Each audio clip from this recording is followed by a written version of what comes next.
Olá, eu sou a Cris Farias, eu sou astróloga e o nosso papo de hoje é sobre as casas astrológicas.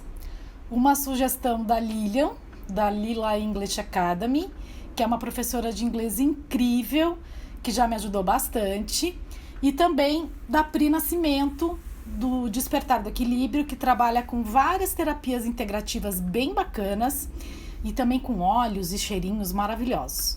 Eu vou deixar o Instagram delas na descrição para quem quiser conhecer o trabalho que elas fazem. Esse tema é bem extenso e como eu não curto publicações muito longas, esse mês vai ter post todos os domingos. Vai ser uma minissérie em 4 episódios em que eu vou contar sobre 3 casas astrológicas em cada um deles. Mas primeiro, vamos entender o que são as casas astrológicas? Então vamos lá. A vida de qualquer pessoa é contemplada com diversos temas, certo? E quando a gente faz um mapa natal, a mandala zodiacal é dividida em 12 pedacinhos em que cada um representa vários assuntos. A esses pedacinhos damos o nome de casas astrológicas. Como eu trabalhei bastante tempo com shows, eu costumo relacionar a mandala como se ela fosse um palco. E assim, as casas astrológicas são como cenários do espetáculo da nossa vida.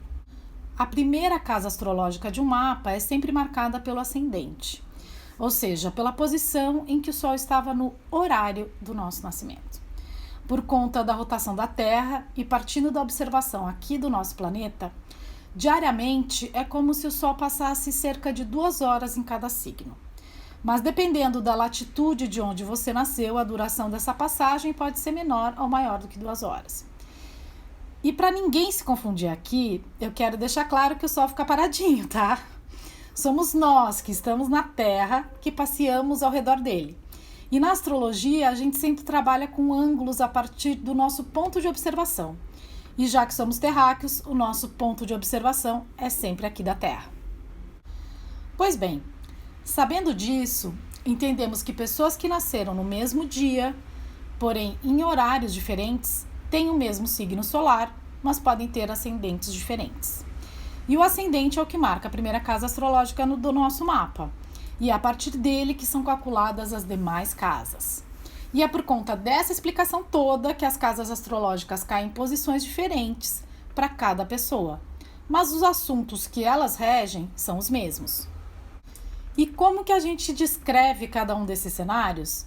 Vamos começar pela casa 1? A casa 1 governa a nossa personalidade, o nosso corpo físico, a nossa aparência, a forma como a gente se mostra para o mundo.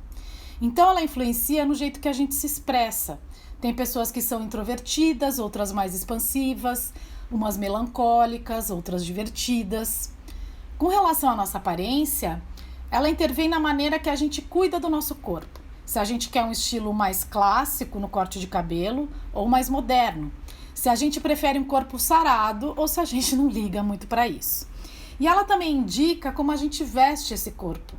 Tem pessoas que preferem roupas discretas, enquanto tem as que escolhem roupas coloridas e chamativas. Tem pessoas que gostam de acessórios simples e as que escolhem adereços mais elaborados. Esses são alguns exemplos dos setores regidos pela casa 1. Casa 2. Vamos falar dela agora.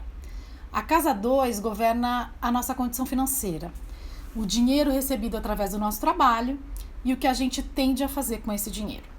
É a casa da fortuna e da pobreza também. Quem me acompanha por aqui sabe que eu sempre ressalto que tudo no universo é dual. Como funciona isso?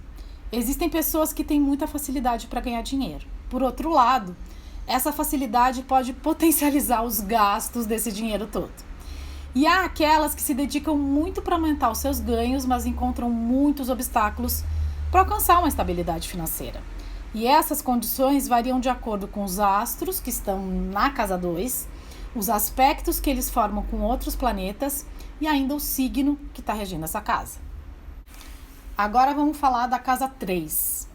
A casa 3 governa o intelecto, o nosso raciocínio. Se é rápido, se é lento, se é estratégico, se você aprende com facilidade, se a gente tem didática para ensinar. Essa casa está ligada às formas de comunicação em geral.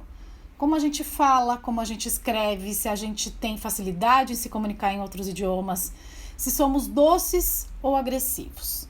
Como a gente expressa o que se quer comunicar. A terceira casa está ligada às ferramentas de comunicação, aos transportes e às viagens curtas também. Deve ter bastante gente aqui que lembra dos recadinhos, principalmente amorosos, que eram transmitidos pelo rádio. A turma flertava no baile e para encontrar o crush outra vez, se nem todo mundo tinha telefone.